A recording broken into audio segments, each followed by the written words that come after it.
Good evening. I'm here in Terminal 5 for domestic departures in Riyadh. I'm taking my return leg back to Jeddah. This time I'll be flying Flynas. Hi, so I just got my morning coffee as usual. I came quite early, so there's literally nothing to do in Terminal 5. The airport is actually divided into three segments. The first segment is operated by Flynas. The second segment is operated by Flynas. And the third last, which is Fursan or the Saudi.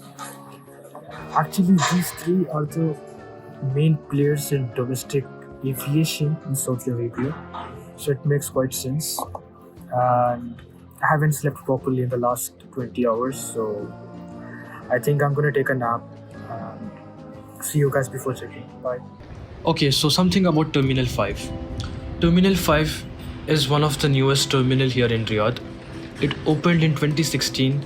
It is now being used by Saudi Flynas Flyadeal. It is operated by Dublin Airport Authority, which makes it Saudi's first privately run airport terminal, and it can handle 12 million passengers per year. Hi, so I'm sitting right in front of the Flynas check-in counter. Upon reaching here, they told me that I have no booking. After explaining them that the money was deducted from my bank account and I have a PNR number, they told me to wait. So let's see how long it takes. After being seated for almost 2.5 hours and getting no response from Flynas and their customer care, I got really angry at that moment. I took out my phone and I started tweeting on Twitter. I did get a reply from them, but they wanted me to take down my tweet. I did what they told me. I took down my tweet and they told me to wait until 9:30 in the morning when I can speak to their agent, which I accepted because I get it. Due to the Covid-19 pandemic, you have people working at limited time hours. By this time, it was almost 3 or 4 in the morning and I didn't know what to do. So I wanted to kill time. I had 6 hours to kill. So I slept in the terminal. And oh, by the way, I was not offered any apologies. I was not offered any food vouchers or anything. So it's 11:30 right now, and I was finally able to get in touch with the Flynas agent. The most infuriating part is that you go to one, they'll tell you go to them. You go to them, they'll tell you go to them. And these guys back out there, they're literally dealing with tickets and sales. So if there is an issue with my ticket, these guys should know how to solve it, but apparently they didn't. When I went back out there, they told me that we can't solve this, you contact the customer care. I contacted one supervisor over here in the airport. They don't know anything. You contact the customer care. Like, what exactly are you doing here if you just want to hand out your responsibilities to the customer care? Anyway, I had to book a return flight back to Jeddah. And even though I had an opportunity to book with Flynas and I had an opportunity with Saudia, but I went with Flyadeal because I had a good experience with them, satisfactory. Definitely I'm not gonna fly with these guys again. It was 11 in the morning. I had to get back to Jeddah.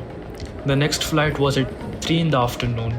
But as we were booking in such a short duration of time, the price rocketed. And the cheapest option available for that day was at night. So I booked that and went with it. My next flight was at 11 in the evening and I had 12 hours to kill.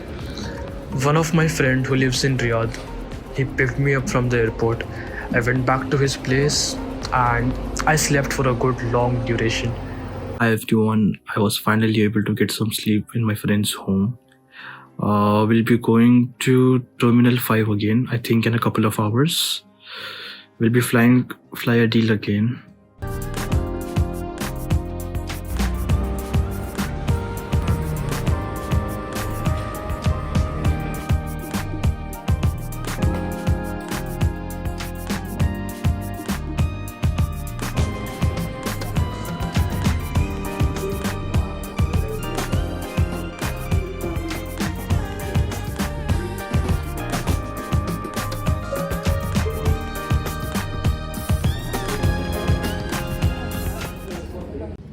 This time I was seated at the rear end of the aircraft.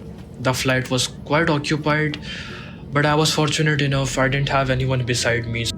In my last video, I talked about depressurization. So what does this mean? Airplanes, they fly at a very high altitude, somewhere between 28,000 to 41,000 feet.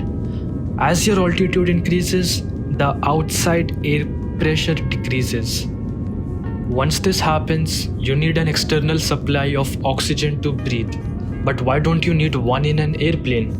Because the cabin is pressurized and the cabin altitude is kept well below the ambient one.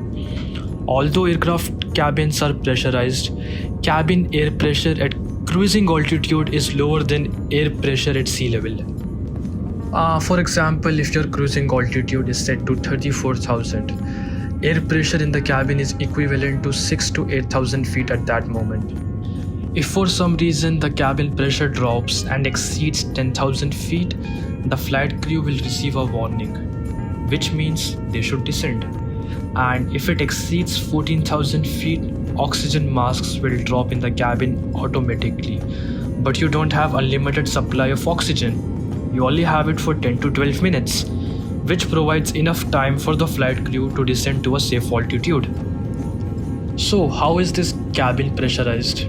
Okay, so it's quite complicated, but I will definitely talk about it in future narrations, and trust me, it's very interesting.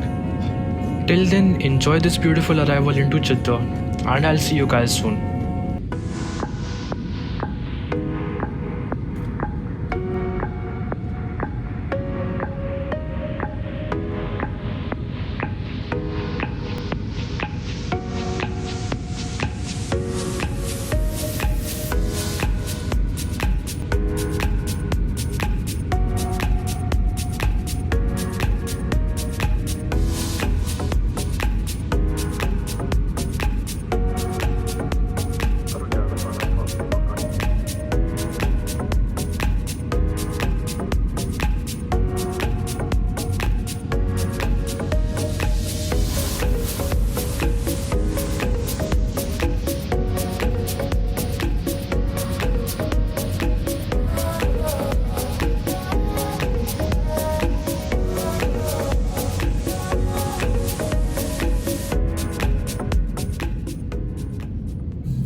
So I was the last one to leave. The crew has my respect. They're working from like 2 p.m. in the afternoon.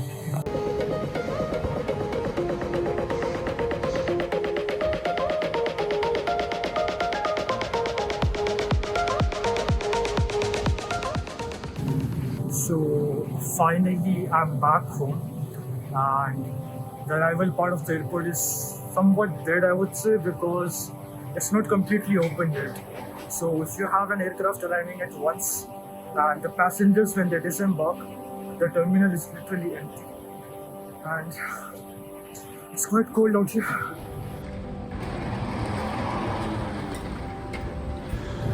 So as I said, I was the last person to disembark, and there is literally no one here behind me, and there is only one guy here. So Flynas eventually refunded my amount. There was no apology or compensation provided by them. I even contacted my bank and there was no error from them too. So technically I think this was an error by Flynas, and because of that I had to sleep in the terminal. I had to stay in the terminal for at least 9 to 10 hours. But thanks to Flyer Deal, I was back in Jeddah, back to my home.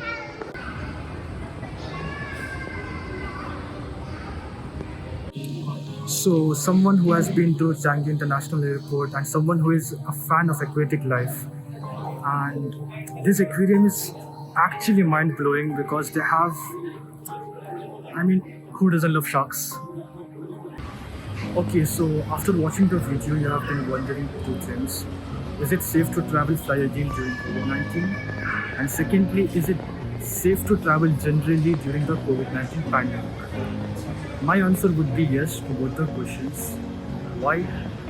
Because the airline Flyer Deal and other airlines over here, all of them, they mandate masks Flygel has made it compulsory for every passenger to wear a mask in their flights. So if you're someone who's anti-mask or someone who doesn't like wearing this thing, so you're gonna face consequences for it. Plus, even during the flight, if you try to get rid of this thing, maybe take some rest, the crew might come and tell you to wear it back again in order to protect everyone around you. And secondly, do you think it's safe to travel during the COVID-19 pandemic in general? Considering the COVID-19 vaccine is just around the corner, many countries have even signed up for it. So I think there is a high probability of the aviation in general getting back to its glory days when airlines would be allowed to operate at like 100% capacity comparing to what they're operating now, which is 80 or in some cases even 60. As we are moving towards the end of this video, a like and sub to the channel would be incredible. See you guys in the next one.